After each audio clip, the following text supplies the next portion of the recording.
What a crazy day we had for the precious metal markets as the CPI numbers came out. Inflation, we'll get to that in a moment. But gold went over $1,900 an ounce. But silver has been on quite a roller coaster ride today.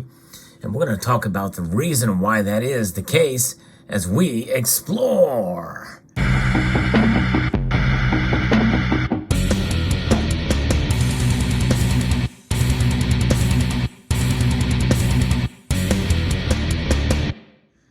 Yes, gold up over 1% to hovering near the $1,900 amount today. In fact, earlier it was well above $1,900 an ounce.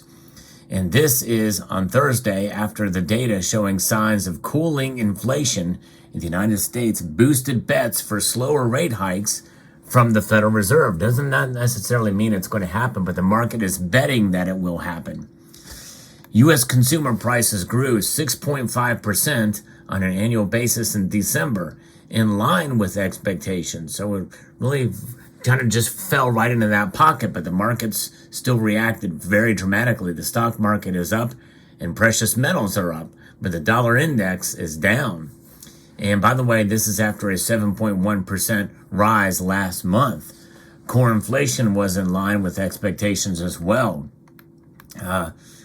Real yields easing and the dollar softening have buoyed gold, as the two key headwinds for gold through 2022 are showing signs of subsiding, according to Standard Chartered analyst Suki Cooper, adding that the Fed could hike by 25 basis points in February before pausing and then cutting in the second half of 2023. That is a bold prediction for sure.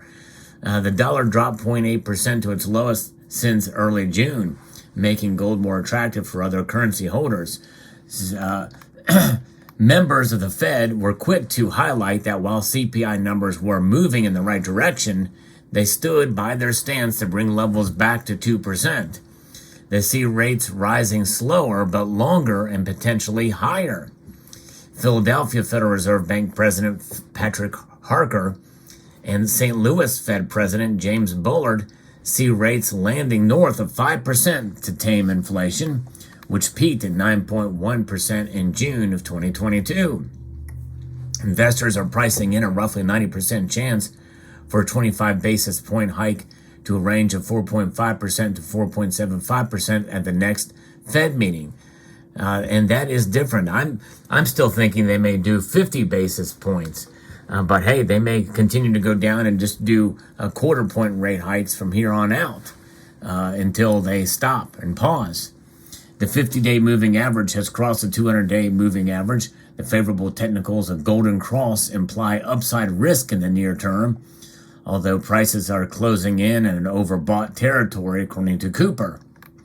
And we saw a silver a climb up dramatically. If you look at a chart of silver, at around 8 o'clock to 9 o'clock this morning, it had spiked up to almost $24.20 in the bid price.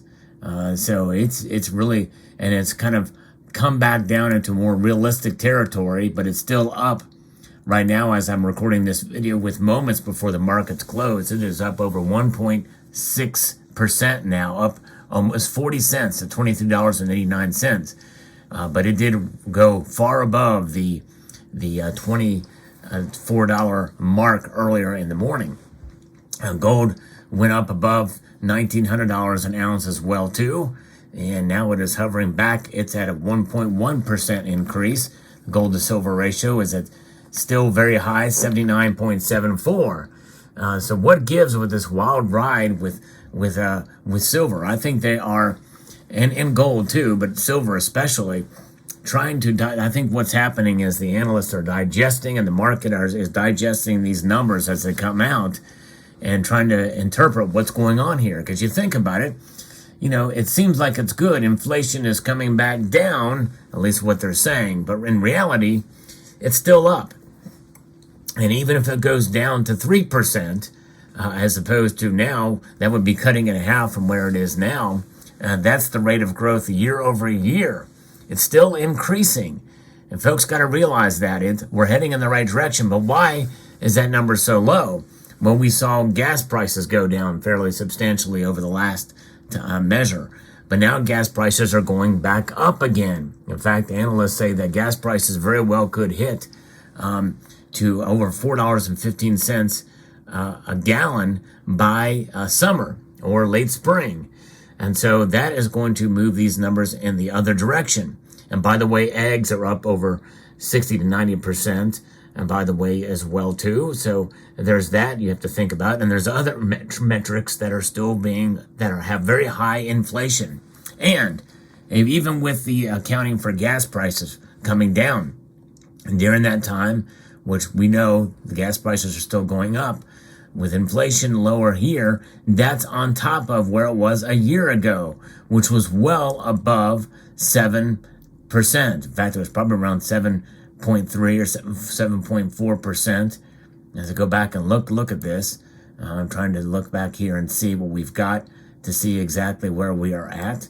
Let me see if I can do this and see if I can adjust the chart here to show this here. And I'm not showing. Let's see here. See if I can do this. All right, yes, indeed. So if we go back and look at where we are at in December, it was somewhere between 7 and 7.5%. So 6.5% on top of that is still very high inflation, folks. Inflation is not going away anytime soon. And some of these analysts that say that we should, that they're going to cut rates, it's a very fine line, but they may be forced to do that if other things get out of hand. Employment. So the employment numbers are what they're really going to watch and see how that pulls out. We've seen Amazon cut a bunch of jobs, and others in the tech sector are cutting jobs. And if that continues to happen, the Fed will maybe have no other choice but to maybe stop raising rates or even pivot. And some are betting that's going to happen. And so that's why the dollar is weak, bond yields up, or bond yields down, and we're going to see potentially this move where gold and silver are going to go up fairly dramatically. And by the way, these movements today, again, just are bolstering, and I think finding new support levels. I mean, gold, we haven't seen it this high in a while, up to almost $1,900 an ounce. It's been slow and steady, but up for sure. It makes me glad I kind of made a purchase of gold when I did, but still, it's, will it come back down the other way? There's a chance it could. There's always a little factors that could lead to a normalization of these prices, but I think we're starting to see some strength and some solid support levels for both metals. And silver is going to be the more volatile, the wild card here, and we saw that borne out today with this dramatic move up and back down, but still up over 1.6%. And you looking at these charts and kind of seeing where some of that resistance is, means that we're in a point of trying to kind of make sense of all the data and how it's calculated. In June of 2022, we saw inflation at 9.1% amongst all this stuff, and we are seeing on the tail end of it coming back down to some extent. But all this stuff could change on a dime, especially as the winter months pull on, and especially as if it gets colder, especially in the northeast of the United States and in Western Europe, then I think that could very well lead to a potential reversal of a lot of this stuff, and inflation as well could head in the opposite direction again and move back up. And then the Fed is going to be under even more pressure to do what they're doing with raising rates and trying to continue the tightening policy that they're at. It's interesting. It's fascinating. One thing's for sure, silver is volatile right now, and but it's also showing some resistance.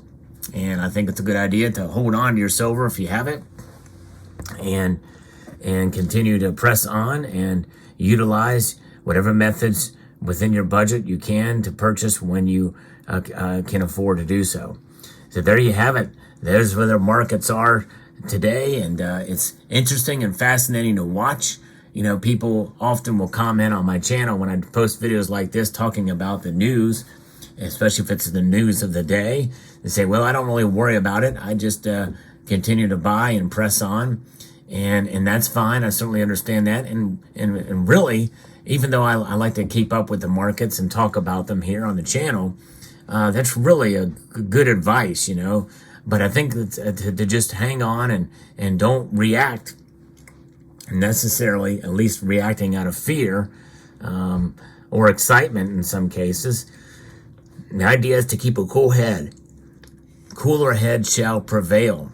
But it's fascinating to see what drives the markets because I think having that understanding will help you understand the volatility so that you don't get so frustrated or overly excited whenever there's a move one way or the other with the markets. We try to make sense of them. A lot of psychology does play a role. And typically when there's snap judgments made in the markets, typically what occurs is that folks, we start to see everything kind of level out. And I think that's part of what we saw today. Silver and gold shot up, especially silver, just spiked up dramatically to $24.20 in bid price. And then they snapped back down. A lot of that, I think, is probably just people making sense of everything and the normalization. Now, others will make that a case of price suppression for silver. They're smacking it down. I guess there could be an argument made for that. We just got to find the evidence that is exactly what's going on.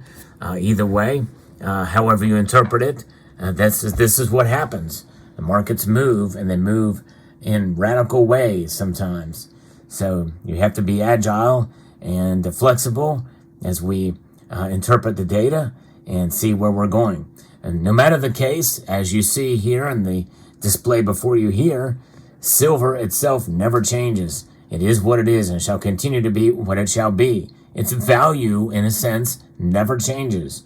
And so if you keep that in mind, I hope it will encourage you to keep on holding on to your silver and stack responsibly. So there you go. I'd like to extend a multitude of gratitude to all of you for taking the time to watch and to encourage you to please rate, share, comment, and subscribe.